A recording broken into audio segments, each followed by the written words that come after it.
Santa Brígida se ajoelhou para mais uma de suas longas vigílias diante do crucifixo. O rosto de Cristo, esculpido em madeira, parecia-lhe mais do que nunca marcado por uma dor viva. A rotina do mosteiro, com seus cânticos e silêncios, havia se esvanecido em um fundo distante. Existia apenas aquele pedaço de madeira e a imensidão silenciosa que se abria entre ela e ele. Era um silêncio que não era vazio, mas espesso, carregado da presença de algo terrível e iminente. Seus joelhos doíam contra a pedra fria do pavimento, mas a dor física era apenas um ponto de referência menor, um lembrete de sua própria existência corpórea dentro de uma realidade que estava prestes a transcender completamente a matéria. Ela respirava com cuidado, como quem teme perturbar um equilíbrio sagrado e frágil.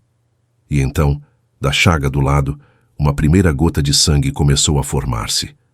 Não foi uma aparição súbita. Foi um lento brotar, como se a madeira morta contra toda a sua natureza estivesse gestando vida, ou, neste caso, a memória vívida da morte que dá vida. A superfície escura da ferida escavada no flanco de Cristo pareceu umedecer-se, tornar-se profunda e úmida. Brígida parou de respirar. Seus olhos, que há décadas se acostumavam a visões celestes, fixaram-se com um terror reverencial. Não era reflexo da luz cambiantes das velas, nem o engano de uma vista cansada por horas de pranto. A gota tomou forma, arredondando-se, crescendo em volume e densidade. Era de um vermelho escuro, quase negro na penumbra, mas com uma opacidade profunda que sugeria um peso infinito. Parecia conter em sua pequena esfera toda a gravidade do pecado do mundo. Ela cresceu, pendurada no limite da ferida, tensionando a superfície da madeira como se a própria matéria gemesse. E então, sem qualquer som que os ouvidos pudessem captar, ela se soltou, despencou. Não caiu com a velocidade rápida da água, mas com a solenidade lenta e deliberada de uma pérola de azeite pesado ou de uma lágrima que reluta em deixar a face. Brígida seguiu sua trajetória com todo o seu ser, e quando ela desapareceu da vista, um vácuo se formou em seu peito. Um silêncio absoluto, mais profundo que qualquer silêncio anterior, engoliu não apenas o som imaginado da queda, mas pareceu sugar por um instante o próprio ruído de seus pensamentos. Era o silêncio do universo contemplando seu Criador sangrar. Antes que sua mente, lenta e pesada como chumbo, pudesse formar uma pergunta, um novo movimento chamou sua atenção. Da ferida da mão direita, cravada pela ironia cruel do prego que fixa o instrumento da criação ao instrumento da tortura, uma segunda gota começava seu nascimento agonizante. O processo repetia-se com a mesma solenidade insuportável. A madeira ao redor da ferida parecia escurecer, como se umedecida por uma dor interna. A gota formou-se, brilhante e terrível, e depois se libertou caindo na mesma trajetória silenciosa da primeira. Uma terceira começou imediatamente a brotar do pé esquerdo, aquele que pisara nas montanhas da Galileia e nas poeiras da Samaria, agora fixado para sempre na lenha do suplício. A visão não era caótica, seguia uma ordem, um ritmo. Era uma liturgia da dor, celebrada no altar silencioso de sua alma. Elas não caíam em ritmo acelerado, mas com uma pausa terrível e majestosa entre si. Cada intervalo não era um vazio, mas um espaço preenchido pela reverberação da gota anterior, pela absorção de seu significado. Era tempo para que o coração se partisse e se recompusesse, apenas para se partir novamente. 4, 5, 6. Brígida contava involuntariamente. Os números não eram meros algarismos, eram marcos em uma via sacra interior. Cada gota era um capítulo de um evangelho não escrito, uma chave que destrancava uma sala secreta no coração da paixão. A sétima gota, que emanou da carnificina das costas flageladas, era diferente. Não era uma esfera perfeita e escura. Parecia turva, misturada com fragmentos invisíveis de carne rasgada, e sua queda foi mais rápida, mais violenta, como se carregasse a fúria cega dos carrascos. A oitava, nascida do ombro direito deslocado pelo peso esmagador da cruz, era pesadíssima. Brígida quase sentiu em seu próprio ombro o peso daquela gota, como se ela carregasse o fardo de todas as cruzes humanas. A nona, que brotou da chaga da mão esquerda, parecia pulsar com uma luz fraca e trêmula, como a última centelha de uma força que se esvai. A 10ª gota, que surgiu da ferida do coração, parou o tempo. Ela não se formou rapidamente. Pareceu coagular-se lentamente na própria borda da abertura feita pela lança. Era maior que as outras, e em seu centro, Brígida jurava ver não apenas sangue, mas um clarão pálido, como água límpida misturada ao vermelho. Sangue e água. Vida e purificação. Amor e misericórdia. Era a fonte de tudo.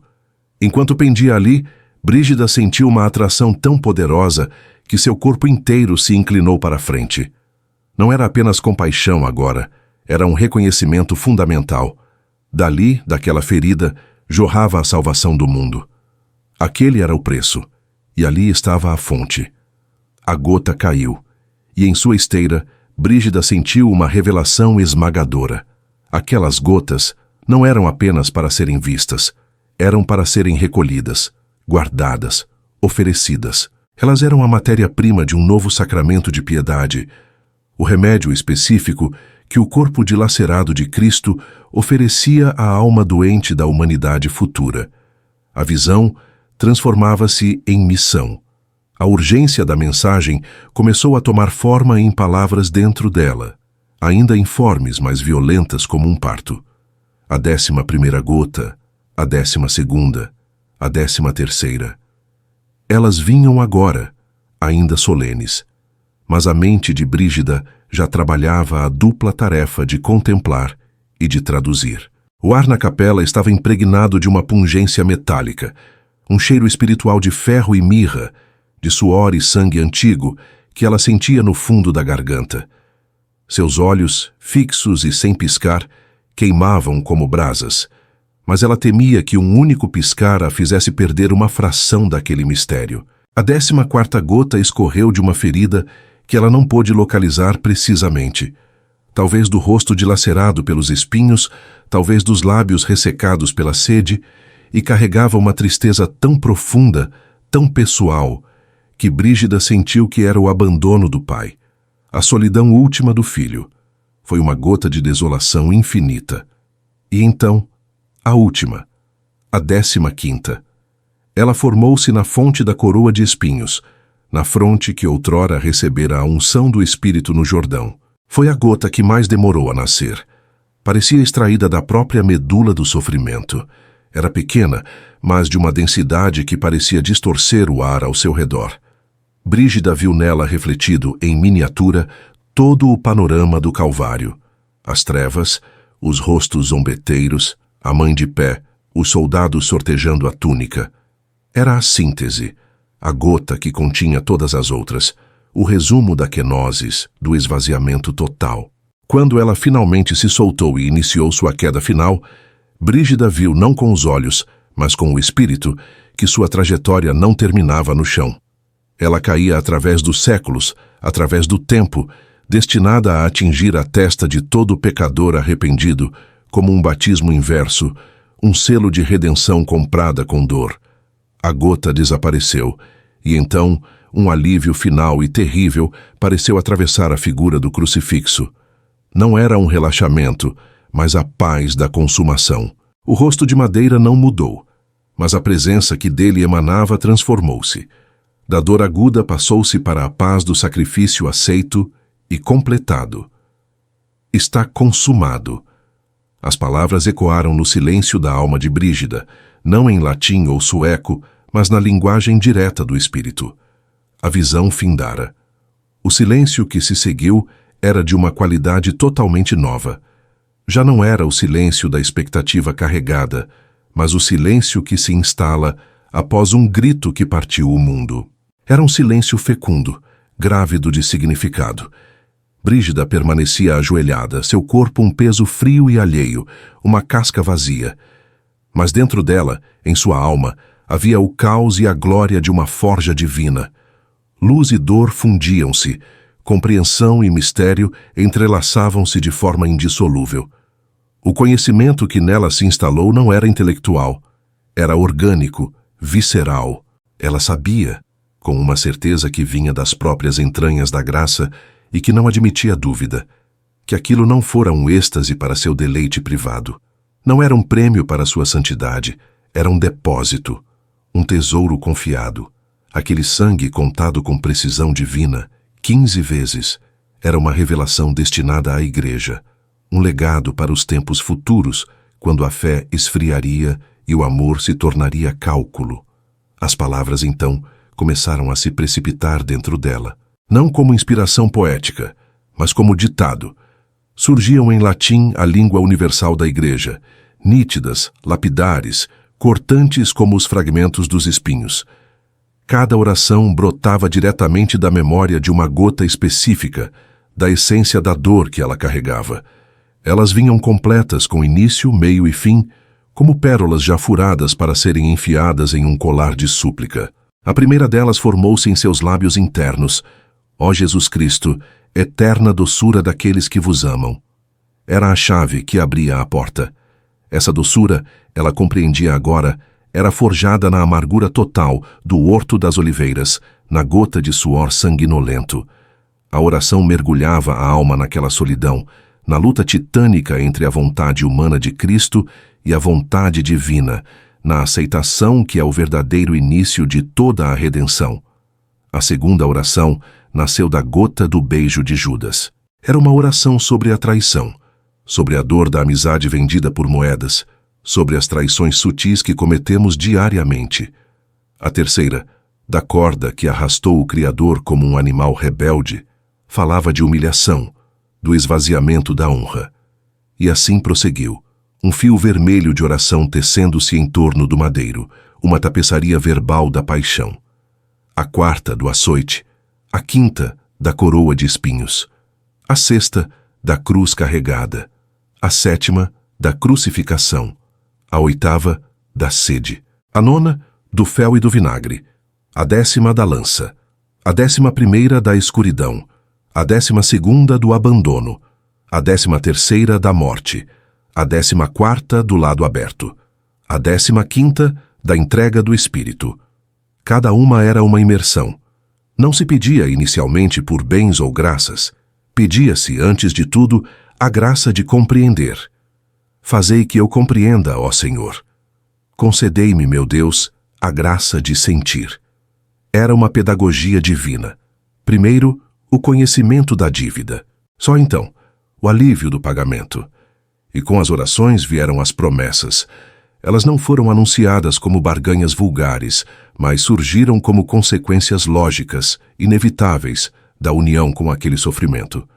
Se uma alma se dispusesse a percorrer, dia após dia, aquele caminho de compaixão, se ela se deixasse marcar gota a gota pela realidade da paixão, se ela permitisse que seu coração de pedra fosse amolecido por aquele sangue, então certos frutos brotariam naturalmente. Como uma árvore regada por uma fonte pura, não pode dar frutos podres. A conversão de familiares endurecidos era o fruto do amor que ela aprenderia na chaga do coração. A proteção em perigos de morte, o fruto da confiança adquirida ao contemplar o abandono vencido pela fé. A luz na hora final, o fruto de ter caminhado, em espírito, através das trevas do Calvário.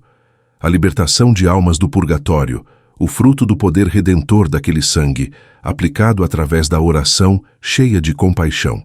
Brígida recebia essas promessas como selos de autenticidade divina.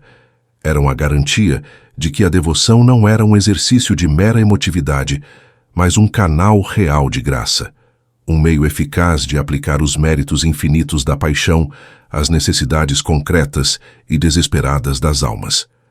A devoção que nascia ali, naquele instante de tremenda intimidade, era, ela percebeu, uma medicina de choque para um mal profundo e crescente. O mal que sua visão profética discernia, mesmo além dos muros pacíficos de Vadstena, era a gangrena da rotina espiritual, a lepra da indiferença. Era o habituar-se ao sagrado, era celebrar a missa como função, rezar o breviário como obrigação, olhar para o crucifixo e ver apenas um símbolo decorativo, uma joia eclesiástica esvaziada de seu horror e de sua glória. As pessoas recitariam o credo, afirmando que padeceu sob Pôncio Pilatos, foi crucificado, morto e sepultado, sem que uma única fibra de seu ser estremesse com a magnitude do fato. As 15 gotas eram um antídoto divino para essa anemia da alma, um choque elétrico de realidade, um lembrete brutal, visceral, amoroso. Isto aconteceu. Isto foi real. A carne foi rasgada, o sangue foi vertido, a dor foi sentida, até a última gota. E, ao mesmo tempo, era um brado de esperança. Este sangue vertido até a última gota é suficiente. Sua eficácia não depende do teu mérito, mas da tua aceitação. É mais forte que toda a soma dos teus pecados. A partir daquele dia, a identidade de Brígida fundiu-se com a missão daquelas gotas. Ela tornou-se a arauta do sangue contado. Em seus momentos de instrução às filhas espirituais, às religiosas do mosteiro, ela não apenas ensinava as palavras das orações. Elas as iniciava. Explicava que recitá-las não era como rezar um terço de forma distraída. Era embarcar em uma peregrinação diária. Cada dia, ao começar a primeira oração, deviam, com os olhos da fé, visualizar aquela primeira gota se formando. Deviam sentir o silêncio, o peso, a queda. Deviam mergulhar nela, como em um batistério de dor redentora, e deixar que ela lavasse a sujeira específica daquela ferida em suas próprias almas. A oração era a ponte. A gota de sangue de Cristo encontrava a lágrima de arrependimento ou o desejo dela, do pecador, e uma transmutação acontecia.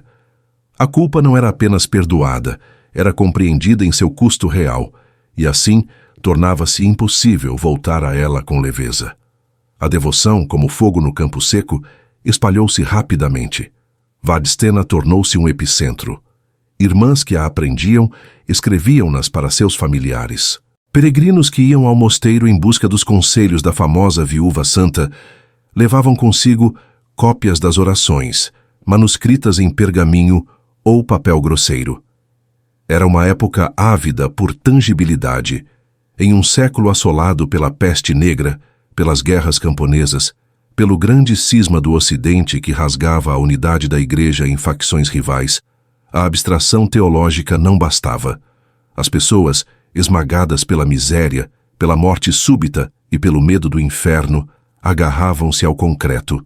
O corpo de Cristo na Eucaristia, as relíquias dos santos, e agora, as gotas de sangue contadas. Era algo que se podia segurar, meditar, contar. A devoção oferecia um contrapeso à desordem do mundo, uma ordem divina, uma contagem precisa do amor. Enquanto os príncipes da Igreja e os teólogos disputavam em concílios sobre autoridade e doutrina, o povo simples, com as 15 orações nas mãos calejadas, ia direto ao cerne da questão. O preço pago.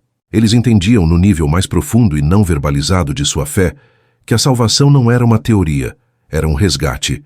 E o preço do resgate estava ali, enumerado. A própria Brígida, impulsionada pelo fogo daquela visão, tornou-se uma voz profética incômoda. Suas famosas revelações, suas cartas aos papas em Avignon, suas advertências aos reis, todas eram impregnadas da linguagem da paixão. Como podiam aqueles homens, os pastores, viverem em luxo, em negligência, em pecado, quando o sangue do bom pastor tinha sido derramado tão completamente? As 15 orações eram também um espelho erguido diante dos poderosos, um lembrete silencioso e devastador de que as mãos que seguravam o báculo pastoral, que consagravam o pão e o vinho, deveriam estar, pelo desejo e pela graça, limpas daquele sangue que lhes dava autoridade. A devoção, portanto, não conduzia a um quietismo intimista. Ela era dinamite espiritual. Levava a compaixão ativa pelos sofredores, pois como não se compadecer dos que sofrem após ver o sofredor por excelência? A exigência de santidade pessoal e a coragem de denunciar o que manchava a esposa de Cristo. Ninguém pode contemplar aquele sangue e permanecer cômodo, neutro, passivo. Ou ele te afasta, porque a luz é forte demais para os olhos acostumados às trevas, ou ele te transforma, te marca, te obriga a carregar no próprio corpo, através da penitência, da caridade ou do testemunho, as marcas de Jesus. E foi isso que aconteceu com Brígida. Sua vida tornou-se uma extensão viva daquela visão. Suas penitências severas eram um eco do açoite. Suas viagens perigosas a Roma e à Terra Santa, uma participação no carregar da cruz. Suas fundações monásticas, a criação de comunidades que seriam, ela esperava, viveiros de almas sensíveis ao mistério do sangue redentor. Ela morreria em Roma, longe da neve sueca, mas o crucifixo de Vadstena e as 15 gotas jamais a abandonaram. Era o núcleo de sua espiritualidade, a lente através da qual ela via Deus, o mundo e a si mesma.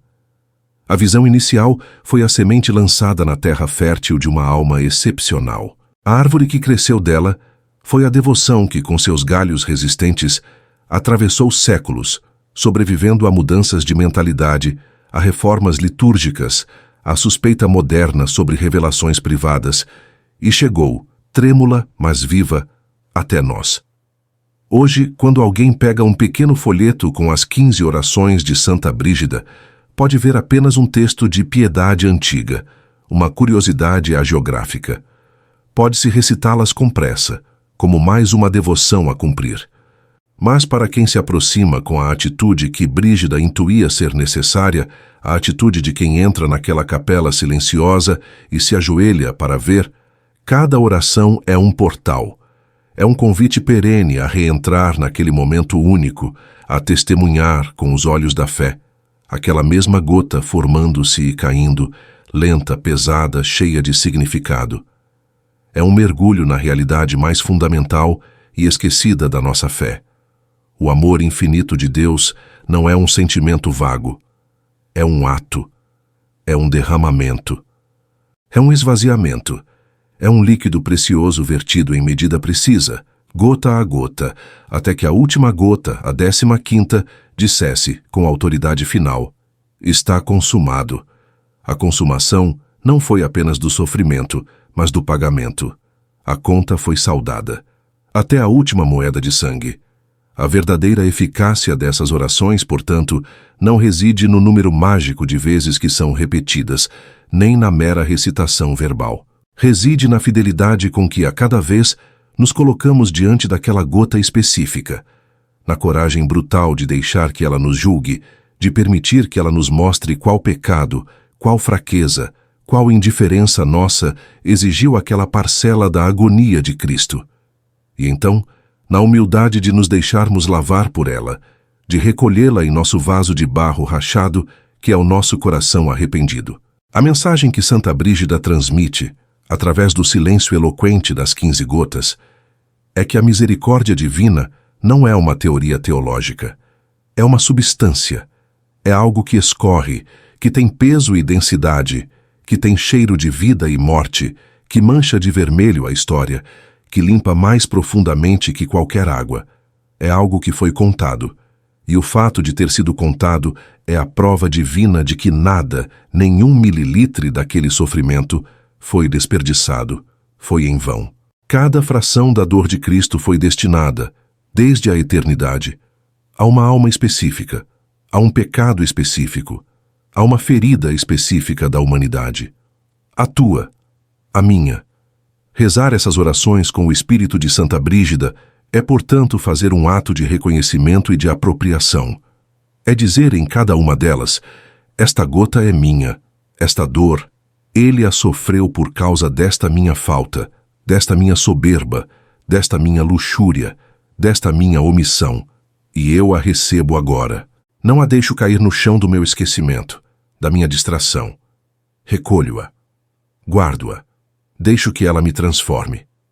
Assim, a devoção perpétua-se, não como uma relíquia museológica do passado místico, mas como um rio vivo e contínuo.